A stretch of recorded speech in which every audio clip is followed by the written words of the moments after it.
Alam nyo, mas masakit pa ang Tigil, te. Hindi to usapin joaan. Usapin to na ini-impeach ka. Unbothered ka. Kung yan ang sabi mo. Pero, saludo naman ako sa'yo. Sarah D. Unbothered ka, hindi ka nasasaktan na na-impeach ka. Technically, it's really not sa lower chamber lang muna siya na-impeach ha. But the truth, yung totoo talagang tawag dyan is, nakitaan siya ng probable cause out doon sa articles of impeachment na naisumiti ng complainant. Nakitaan siya ng 215 na kongresistang pumirma sa impeachment para ma-forward sa Senado.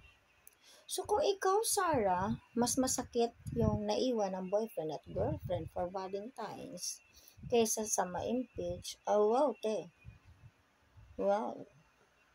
Bukod tangi ka namang hindi nasaktan pero nagpa-press con. Na yung press con niya, di umano, I don't want to answer that question. Na-press con ka pa, di ka na lang nagpalabas ng sulat. Oo. Ng comment mo sa patungkol dito. Gumamit ka nga ng vice presidential seal doon sa encouragement letter mo kay John Amores. Dapat ganun na lang. Press con pa des. Tapos magsasabing hindi unbothered. May disconnect ka. You ruined my lipstick, sweetie. Sara Duterte. Last mo ngayon sa COA. Baka gusto mong pagtuunan ng pansin na ipakikilala na sa sambayanan sino si Mary Grace Piato. Okay, Piate whatsoever.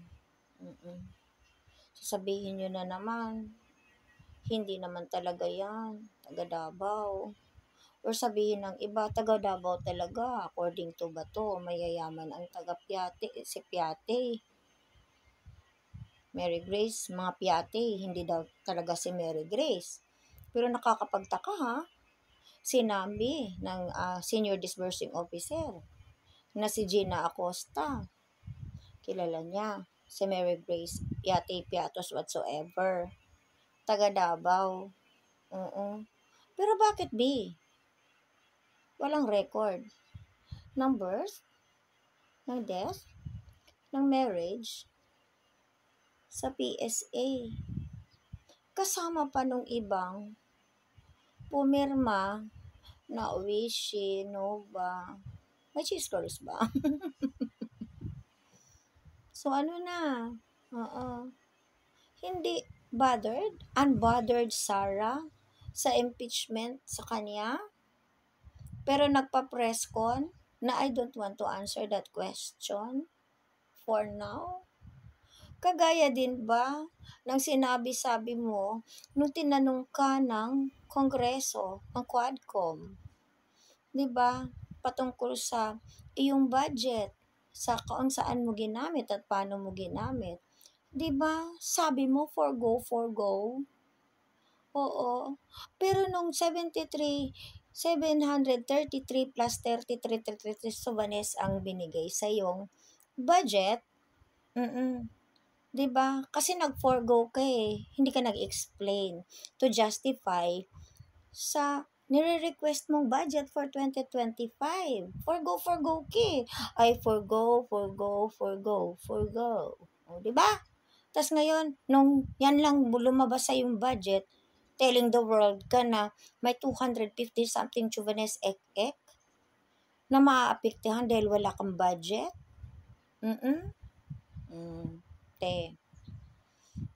Medyo may disconnect ulit. So ngayon, mga DDS, baka naman pwede nyo i-call out si Sarah. naliwanagin ng lahat ng question ng sambayanan sa kanya. At nang magkaayos na tayo, wala nang litu-lituhan pa ever, di ba? Or aminin nyo na lang kaya, bago mag 11:59 mamaya, na mahirap nang ipagtanggol si Sara Duterte. Sasabihin nyo na naman, alam niya yan, abogada yan siya. Abogada? Oo, kaya pala, she represented herself as counsel of Zuleika. Doon na contempt si Zuleika sa Quadcom. Hindi ba niya naisip bilang abogada na dapat kahit nga sa mortis causa, di ba? Yung at the time of death na ikaw lang ang kasamang abogado, hindi nga po pwede. Oo, na mag-ano ka ng kanyang last will kung hindi ka commissioned to do that. Di ba? Kung wala ka pa ring authority, hindi porket abogada ka, alam ni this. Oo. Alam niya dapat that she is holding a position in the government. She represented herself as the counsel of Zuleika dahil wala na daw iba. Oh! Anyway, magaling pa daw si Sara. There's no threat the part dun sa ginawa niya kay Romualdez, kay BBM, at saka kay Liza. I have, wala akong pakialam dyan sa tatlong yan, ha? Pero dun ako focus sa wala daw siyang threat na ginawa dahil it is just a conditional threat. Sara Duterte, you know for a fact na there's no conditional threat. Stages of threat lang, diba? It's attempted, frustrated, stages of to commit a crime. Diba? Attempted, frustrated, and consummated. It is already consummated, Oo, VP. Nang inamin mo sa publiko that you contacted, bing, bing, bing, bing.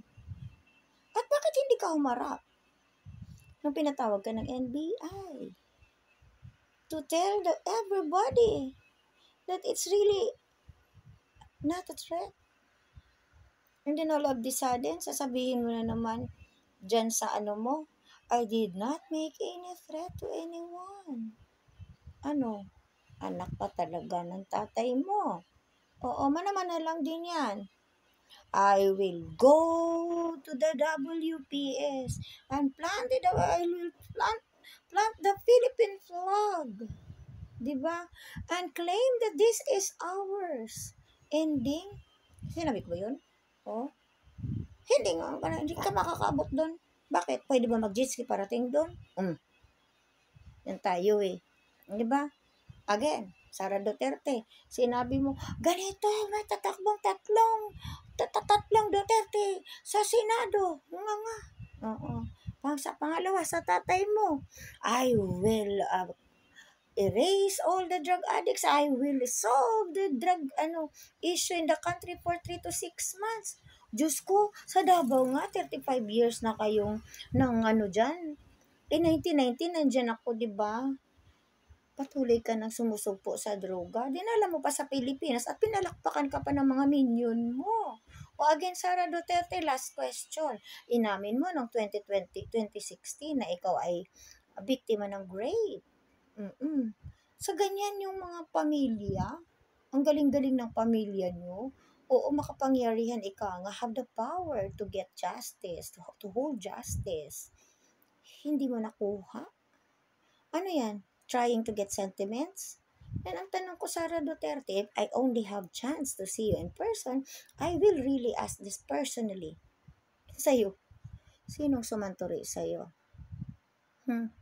Ba't hindi ka binigyan ng hustisya ng tatay mo? Diba? Ano yan? Sentimiento o sarcasm? Doon sa mga totoong biktima na hindi nagmimikos-mikos, na walang kakayahang kunin ang hustisya. Sara D, are you okay? Sana okay ka rin. Okay ka pa rin now.